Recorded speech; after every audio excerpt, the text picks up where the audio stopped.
My full name is Rebecca Smith. I'm 32 years old and married to my husband, Michael. About 3 years ago in the spring. Our relationship is great, and we are also very close to his sister, Emily. We get along like sisters. This story involves a man named Daniel, who later married Emily.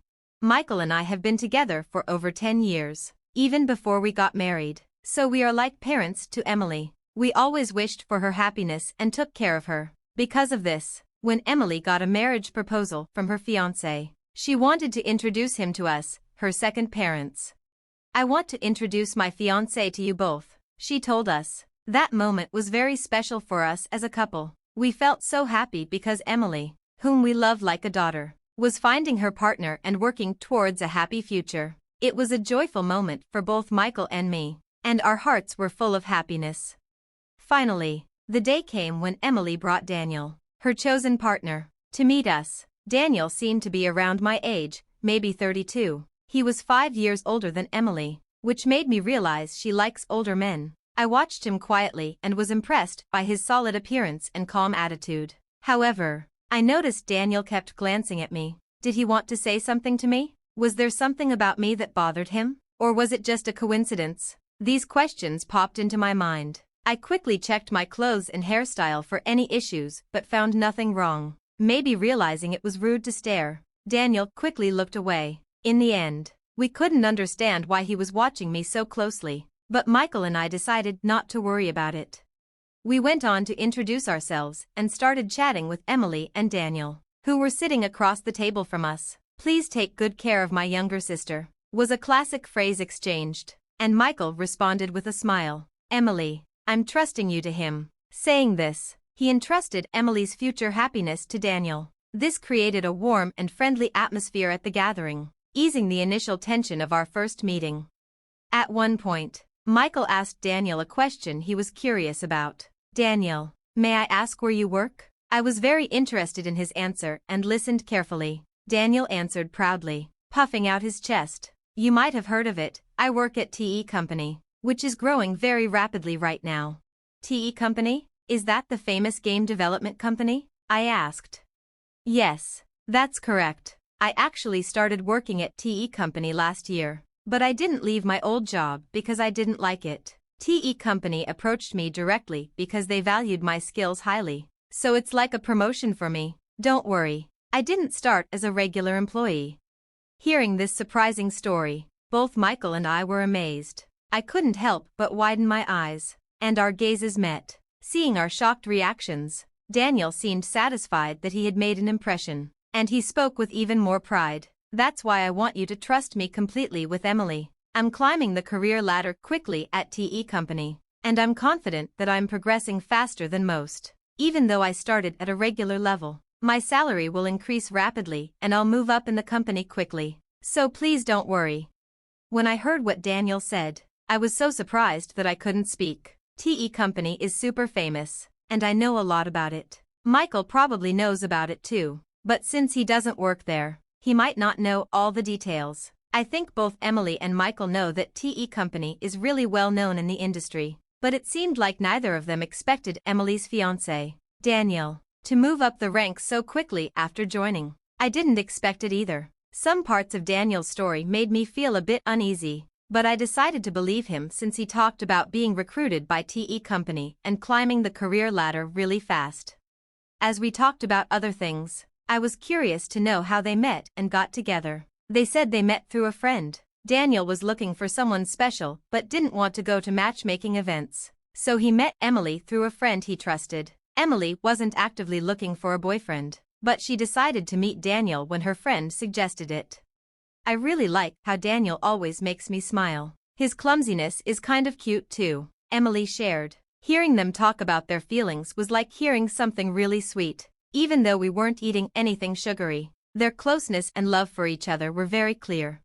But there was something that bothered me. As they were leaving our house, Daniel and Emily were talking about bringing rice and gifts. While they were busy with that, Daniel came up to me a bit separately and suddenly asked, "Hey, do you maybe not remember me?"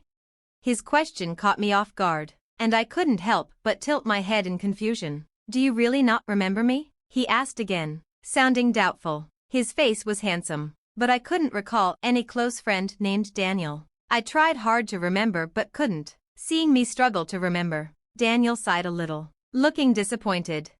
Well then, let's exchange contact info. And please tell Michael later that I forgot to exchange contacts with him. I was shocked by his sudden informal tone. Even if we were close in the past, I couldn't remember it, and I couldn't recall being close with someone who would speak so rudely. Inside, I was full of questions like, who is he? And what kind of relationship did we have? But since Emily was there, I didn't think it was the right time to ask or say anything, so I stayed quiet. After we exchanged contact info, I decided to text him to clear up my doubts. But before I could, he messaged me first, saying, I'm surprised the girl who used to sit quietly in the corner of the classroom in elementary school is married. Your face hasn't changed much since then, so I recognized you right away. Growing up, I lived far away and in elementary school, I was teased by many classmates. Those memories are painful, so I moved away with my family from middle school. In the new city, I met Michael, a wonderful friend, and we became close. I'd rather not think about elementary school. His words surprised me, so I asked, what do you mean? I didn't want anyone to misunderstand, so I explained that Michael was involved in our messages. We agreed that Michael would be included whenever Daniel and I needed to exchange info. I didn't share my background or reasons with Daniel.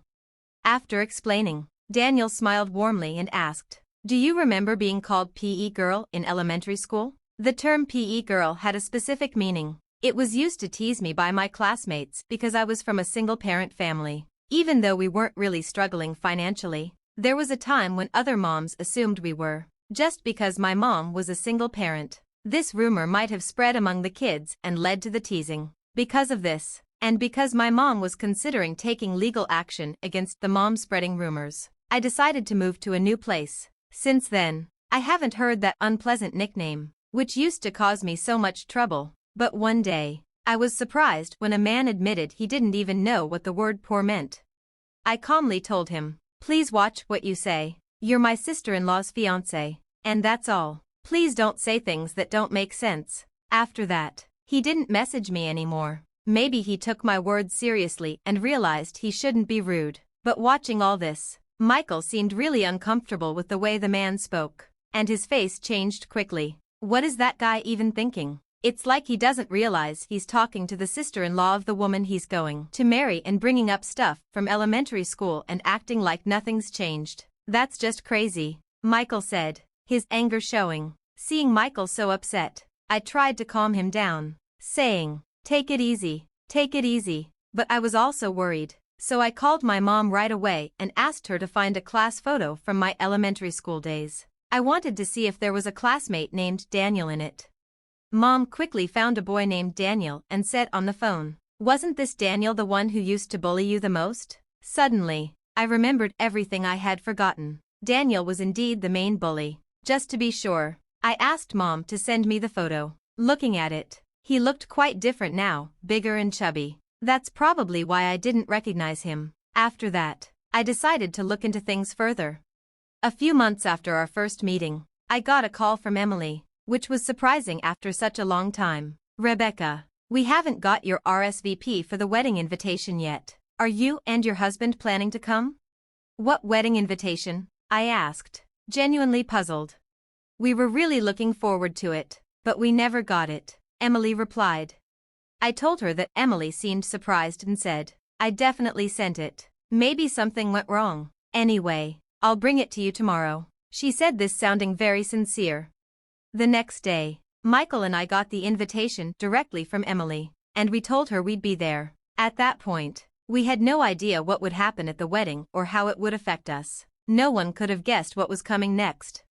On the day of the wedding, Emily looked stunning in her pure white dress, like an angel. I congratulated her with tears in my eyes, hoping for her happiness and ours too. But Daniel, the groom, quickly seized the mood. He pointed at me, surprising all of us. Why are you here? I didn't invite you, he said, looking very displeased. It seemed like Daniel went out of his way to make sure Michael and I didn't get an invitation. This woman grew up with just her mom. When things got tough, she ran away. Maybe she had some money problems and now she's with a rich guy thinking life will be easy. She's living in a dream, he said. Despite not knowing anything about my past, Daniel falsely accused me. Michael, sitting next to me, clenched his fist in anger, but I told him to calm down. Daniel kept making false accusations against me. I have an important job at a well-known company. Are you planning to use your connection as my sister-in-law to get money from me if I marry Emily? He asked firmly. His friends were shocked and started getting excited. They must have the same narrow view as Daniel. I went to a staff member and asked for the microphone. Daniel looked like he expected me to say something emotional and illogical, but I stayed calm and said, "It's ridiculous that you, who can't even remember the face of your own company's president, call yourself an elite. Think carefully if you want to cut ties with me.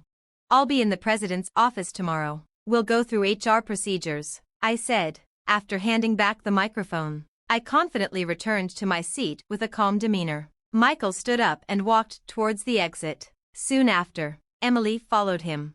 Seeing this, Daniel called out to her, "Wait, why are you leaving too? I'm just trying to end things with her. If that's the case, there shouldn't be any problems, right?" Not fully grasping the situation, Daniel spoke to Emily, who gave him a cold look. "You really don't know Rebecca, do you? She's the CEO of Tea Company. I respect and deeply admire her. I can't forgive you for insulting her. I'm ending this engagement right now. You've ruined such an important day. Be prepared." Shocked by Emily's firm words, Daniel was taken aback. Emily talked to the venue staff and removed her wedding dress. She told the guests that the banquet was over and the wedding would now be a simple meal gathering. She made it clear that this wouldn't happen again and firmly blamed Daniel for the breakup. The next day, as I had promised, I calmly waited for Daniel in the president's office. Two big, muscular employees stood beside me, ready to act if he tried anything during our talk. When he came in, he seemed confident at first, but that soon changed. He sat down and looked tense. His behavior, coming in without permission and not even greeting, was rude. It was clear he didn't understand the basic rules of the company. "No way. I can't believe you're really the president. This is unbelievable," he said. "If you did a little research, you'd find the president's info on our website. Didn't you check before coming?" I asked. "Well, there were some things," he trailed off. It seemed he hadn't taken my words seriously or bothered to find out the truth. Maybe he thought I was joking or lying in front of all those guests. I told him, "I'm considering terminating your contract." "What? You can't make such a quick decision over a small misunderstanding. I'll talk to the Labor Standards Inspection Office." He tried to persuade me carefully, but I calmly put a copy of his resume in front of him. "You lied about your education here, didn't you? And you claimed to have skills you don't actually have, like Excel and video editing. Is that true?" "Well, about that," he started. "Falsifying information and providing false reports are valid reasons for us to terminate an employment contract," I told him directly. He looked surprised at my statement. In fact, I had a strange feeling about him since our first meeting.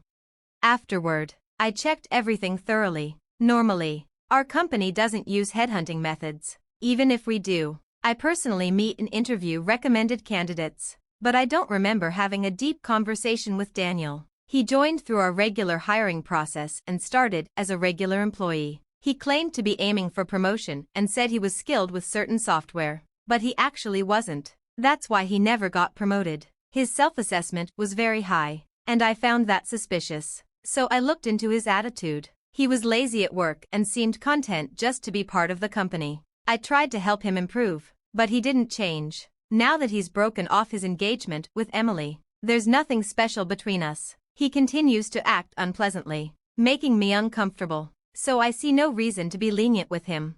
I promptly asked Daniel to leave the company. Since he had only been with us for less than 6 months, there was no need to consider severance pay or handing over specific duties. "Can't you help me out as an old friend?" he pleaded, but I coldly replied, "I don't see any reason to continue our relationship." I arranged for other staff to handle his immediate departure. It seems he was hoping for financial help from his father, but because of the outrageous rumors he spread, that didn't happen. There's a past incident where my mother sued for defamation, and Daniel's mother was the victim. My father paid compensation for damages once before, faced with a similar situation with his son demanding compensation. My father likely reached his limit, stopped providing financial support, and cut ties with him completely. Afterward, Daniel took care of his elderly mother while being pursued for compensation. Eventually, he vanished, seemingly taken away by people in all black clothing, and nobody knows where he is now. Someone might eventually come forward with information about his whereabouts, but I have no plans to actively search for him.